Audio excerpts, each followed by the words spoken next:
Hello my friends, आपको अपने YouTube channel PRB classes में स्वागत है। देखिए दोस्तों, इस वीडियो के माध्यम से हम लोग कम से कम 30 संविधान के अनुच्छेद याद कर लेंगे बहुत आसानी से, बिना ट्रिक के। एकदम बेसिक कंसेप्ट हैं और कभी भी जिंदगी में आप भूल नहीं सकते हैं। ये हैं अनुच्छेद राष्ट्रपति, उपराष्ट्रपति और राज्य के जो राज्यपाल होते हैं उनसे संबंधित हैं। और ये प्रश्न इससे लगभग बहुत इससे आप कहें तो इससे 100 प्रश्न आप आसानी से तैयार कर सकते हैं। यह वीडियो आप शुरू से अंत तक जरूर देखिएगा। अगर आपको ये वीडियो पसंद आ जाएगा तो इस चैनल को सब्सक्राइब कर दीजिएगा और अधिक से अधिक शेयर कीजिएगा। देखिए दोस्तों, यहाँ पे राष्ट्रपति यानी कि प्रेसिडेंट है, राज्यपाल यानी कि जिसको इंग्लिश में गवर्नर बोलते हैं, और उपराष्ट्रपति वाइस प्रेसिडेंट होता है। देखिए दोस्तों, हम जानते हैं कि भारतीय सदन में 3 अंग होते हैं, लोकसभा, राज्यसभा। क्या क्या होती है? लोकसभा होता है, लोकसभा, राज्यसभा और राष्ट्रपति। ये 3 अंग होते हैं जो मिलकर भारतीय सदन का क्या करते हैं? निर्माण करते हैं। ये तो हम जानते हैं, लेकिन इसमें हम राष्ट्रपति के बारे में पढ़ेंगे, उपराष्ट्रपति और राज्यपाल के बारे में पढ़ेंगे। तो देखिए दोस्तों, अनुच्छेद हमको इस वीडियो के माध्यम से तैयार करना है। जैसे आप देख रहे होंगे, बहुत आसान है। अगर आप इस कंसेप्ट से आप पढ़ते हैं तो आपका जीएस बहुत स्ट्रांग हो जाएगा। बस आपको रिलेट करके पढ़ना है, मतलब संबंध स्थापित करके पढ़ना है। जैसे देखिए दोस्तों, अनुच्छेद 52 में ये कहा गया है कि भारत का क्या होगा? एक राष्ट्रपति होगा। अनुच्छेद 52 में क्या कहा गया है कि भारत का एक राष्ट्रपति होता है। वही बात 153 में कही गई है। वही बात क्या कही गई है? 153 में कही गई है कि हर राज्य का क्या होगा? एक राज्यपाल होगा। राज्यों का क्या होगा? राज्यपाल होगा। मतलब हर राज्य में राज्यों का राज्यपाल होगा। लेकिन ये भी अब यही बात अनुच्छेद 63 में कही गई है। अनुच्छेद 63 में कही गई है कि भारत का एक उपराष्ट्रपति होगा। भारत का क्या होगा? उपराष्ट्रपति होगा। तो देखिए दोस्तों, आप याद कीजिए कि 52 में क्या है? भारत का एक राष्ट्रपति होगा। वही 153 में कहा गया है कि राज्यों का एक राज्यपाल होगा, और वही 63 में कहा गया है कि भारत का एक उप राष्ट्रपति हुआ। अब देखिए दोस्तों, अनुच्छेद 53 जो कहता है वो कहता है कि जो संघ की कार्यपालिका शक्ति होती है वो राष्ट्रपति में निहित होती है। अनुच्छेद 53 कहता है कि जो संघ की कार्यपालिका शक्ति होती है, यानी कि भारत की जो कार्यपालिका शक्ति है वो राष्ट्रपति में निहित होता है। ये अनुच्छेद 53 कहता है। और वही अनुच्छेद 154 में कहा गया है कि जो राज्य की कार्यपालिका शक्ति होगी वो किसमें निहित होगी? राज्यपाल में निहित होगा। राज्य की कार्यपालिका शक्ति जो निहित होगा वो किसमें निहित होगा? राज्यपाल में। एक अनुच्छेद 154 में कहा गया है। लेकिन अनुच्छेद जो 64 है वो बताता है राज्यसभा का पदेन सभापति। तो इससे अधिक नहीं रिलेट करना है, बस आपको ये याद करना है कि अनुच्छेद 53 ये कहता है कि संघ की जो कार्यपालिका शक्ति होती है वो राष्ट्रपति में निहित होती है, जबकि राज्य की कार्यपालिका शक्ति जो होती है वो राष्ट्रपति नहीं राज्यपाल में निहित होती है। और यह अनुच्छेद 154 कहता है। अब देखिए, अनुच्छेद 54 कहता है कि राष्ट्रपति का क्या होता है? निर्वाचन होता है। राष्ट्रपति का क्या होता है? निर्वाचन होता है। अनुच्छेद 54 में कहा गया है कि राष्ट्रपति का निर्वाचन होता है, जबकि अनुच्छेद 155 ये कहता है कि राज्यपाल क्या होता है? नियुक्त किया जाता है। ठीक। अब यहाँ से एक क्वेश्चन ये बनता है कि किसकी नियुक्ति की जाती है? तो राष्ट्रपति, देखिए दोस्तों, राष्ट्रपति जो होते हैं वो निर्वाचित होते हैं, जबकि राज्यपाल का नियुक्ति किया जाता है राष्ट्रपति के द्वारा। राज्यपाल निर्वाचित नहीं होता है। यहाँ से एक क्वेश्चन एक बहुत बार पूछा गया है। और वही अनुच्छेद 66 में उपराष्ट्रपति के संबंध में कहा गया। अनुच्छेद 66 में उपराष्ट्रपति के संबंध में कहा गया है कि उपराष्ट्रपति निर्वाचित होते हैं। ठीक। अब देखिए अनुच्छेद जो 55 है, अनुच्छेद जो 55 है, इसमें कहा गया है कि राष्ट्रपति के निर्वाचन के लिए, राष्ट्रपति की निर्वाचन की रीति मतलब एकल संक्रमण मत प्रणाली द्वारा ये निर्वाचित होते हैं। इसके बारे में हम राष्ट्रपति को लेके आएंगे, जिसको केवल राष्ट्रपति के बारे में पढ़ेंगे, लेकिन यहाँ पे हम लोग अनुच्छेद तैयार कर रहे हैं। तो अनुच्छेद 55 क्या कहता है कि राष्ट्रपति के निर्वाचन की रीति। ठीक, अब देखिए दोस्तों, राज्यपाल नियुक्त होता है तो इसमें निर्वाचन की रीति नहीं है। ठीक, अब देखिए वही अनुच्छेद 56 कहता है कि राष्ट्रपति की पदावधि, राष्ट्रपति की पदावधि कितनी साल होती है, तो 5 साल होती है। 5 वर्ष के लिए राष्ट्रपति निर्वाचित होते हैं। ये अनुच्छेद 56 में कहा गया है कि राष्ट्रपति की जो पदावधि होगी वो 5 वर्ष होगी। वही राज्यपाल जो नियुक्त होते हैं उनका भी लगभग कार्यकाल 5 वर्ष से ही होता है, 5 वर्ष होता है, लेकिन ये राष्ट्रपति के पश्चात पर्याप्त होते हैं, मतलब उनके अनुसार हटाए जा सकते हैं।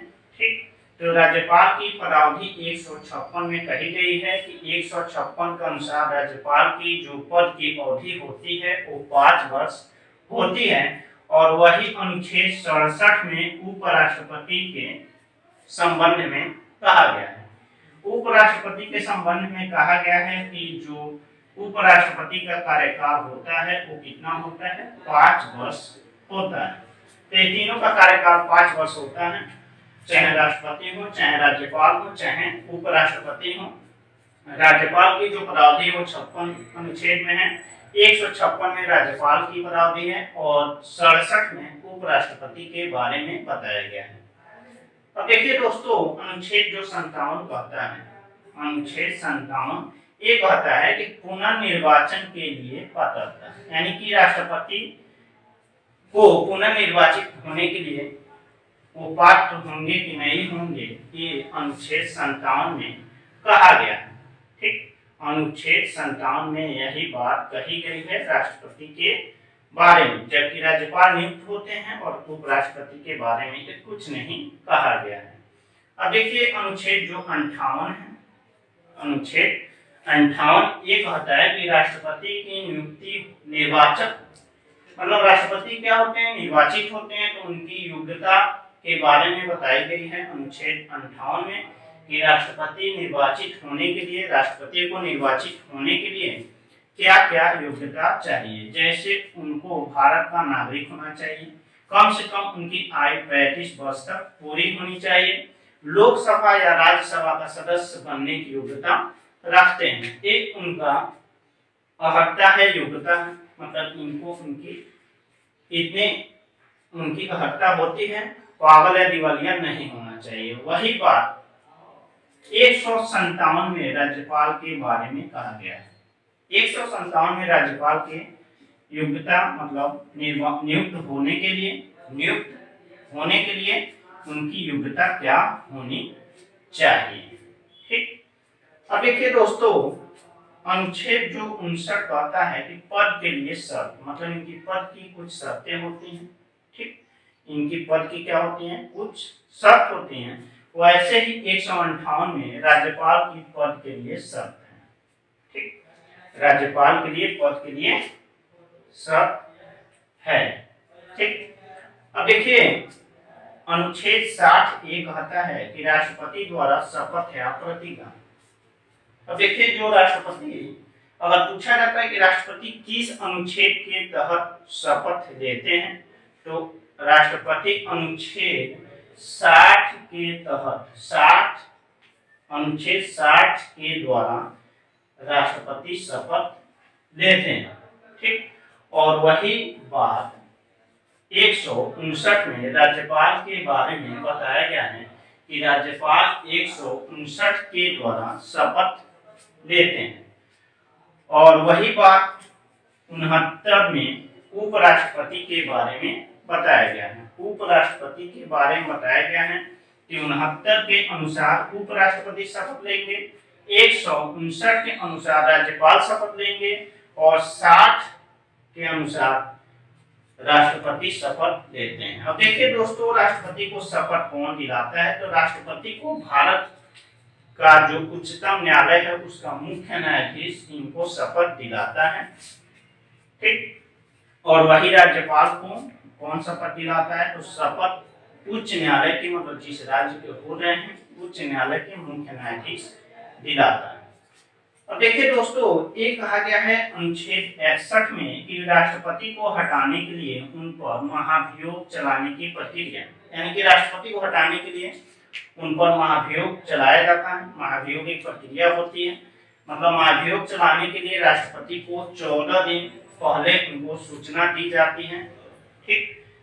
तो एक विशेष प्रक्रिया होती है, एक अनुच्छेद 61 में कहा गया है। जबकि राज्यपाल के बारे में ऐसी कोई बात नहीं है, राज्यपाल को राष्ट्रपति अपने मन के अनुसार जब मर्जी तब हटा सकता है प्रधानमंत्री की सलाह पर, ठीक।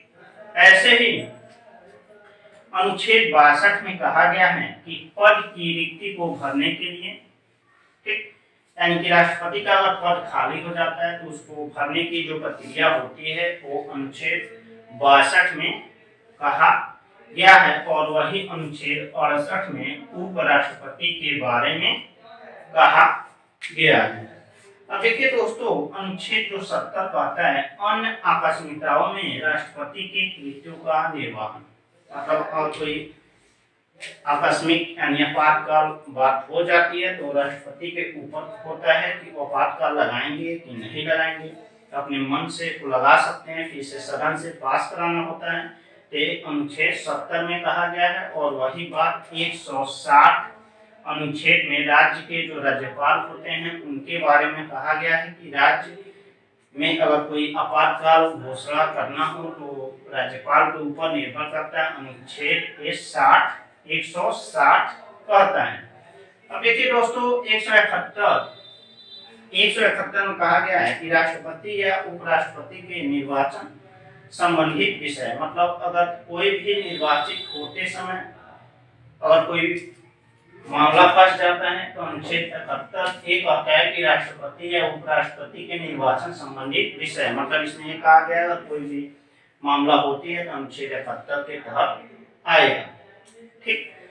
अब देखिए दोस्तों, अनुच्छेद 72 ये कहता है कि राष्ट्रपति क्षमा दे सकते हैं। क्षमा मतलब ये हुआ कि अगर कोई व्यक्ति अपराधी है, उसे मृत्यु दंड मिल गया तो उसे मृत्यु दंड को कम कर सकते हैं, घटा सकते हैं या माफ कर सकते हैं या उसको बढ़ा सकते हैं, मतलब मृत्यु दंड को वो क्षमा नहीं कर सकते। ये सब के बारे में अनुच्छेद 72 में बताया गया है। और वही राज्यपाल के बारे में बताया गया है।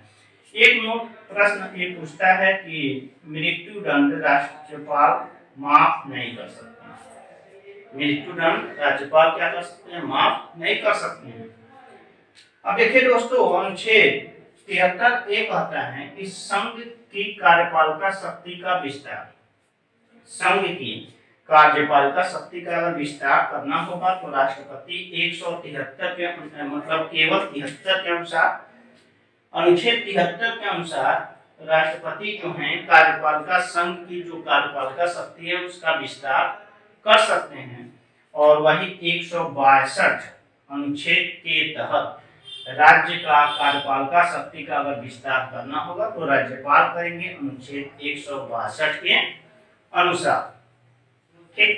और 163 में ये कहा गया है कि राज्यपाल को 163 में ये कहा गया है कि राज्यपाल को सलाह देने के लिए एक मंत्रिपरिषद का गठन किया जाएगा। और वही बात अनुच्छेद 74 में कहा गया है कि जो राष्ट्रपति होते हैं उनको सलाह देने के लिए एक मंत्रिपरिषद का गठन किया जाता है, ठीक। तो देखिए दोस्तों, अगर एक यहाँ पे आर्टिकल छूट रहा है 65, ये बहुत ही महत्वपूर्ण है। अनुच्छेद 65, आर्टिकल 65 यानी कि अनुच्छेद जो 65 कहता है वो कहता है कि अगर राष्ट्रपति अनुपस्थित रहते हैं तो उनके जगह पे उपराष्ट्रपति जाकर कार्य करते हैं। प्रश्न बहुत बार पूछा गया है कि अगर उपराष्ट्रपति किसी कारणवश अपना कार्यभार नहीं संभाल रहे हैं तो उनका कार्यभार कौन संभालेगा? तो अनुच्छेद 65 के अनुसार उपराष्ट्रपति उनका कार्यभार संभालेगा। लेकिन अगर दोनों अनुपस्थित रहते हैं, राष्ट्रपति और उपराष्ट्रपति दोनों अनुपस्थित हो जाएं, तब उनका कार्यभार कौन संभालता है? तो संभालता है उच्चतम न्यायालय का जो मुख्य न्यायाधीश होता है वो संभालते हैं। या केवल एक मुख्य न्यायाधीश थे, एम हिदायतुल्लाह थे, जिन्होंने राष्ट्रपति और उपराष्ट्रपति का कार्यभार संभाले थे। ठीक, उस समय यह पद खाली हो गया था राष्ट्रपति और उपराष्ट्रपति का। 1969 में एक घटना हुई थी। ठीक, उस समय क्या हुआ था, राष्ट्रपति जो थे वो कारावास मृत्यु हो गई थी, उपराष्ट्रपति जो थे वो अपना पद खाली कर दिए चुनाव लड़ने की वजह से। तो उस समय जब पद खाली हो गया तो एम हिदायतुल्लाह ने दोनों लोगों का कार्यभार संभाले थे। ये उस समय उच्चतम न्यायालय के मुख्य न्यायाधीश थे। अगर ये आपको वीडियो पसंद आ जाए तो इस चैनल को सब्सक्राइब कर दीजिए और अधिक से अधिक शेयर कीजिए। धन्यवाद दोस्तों।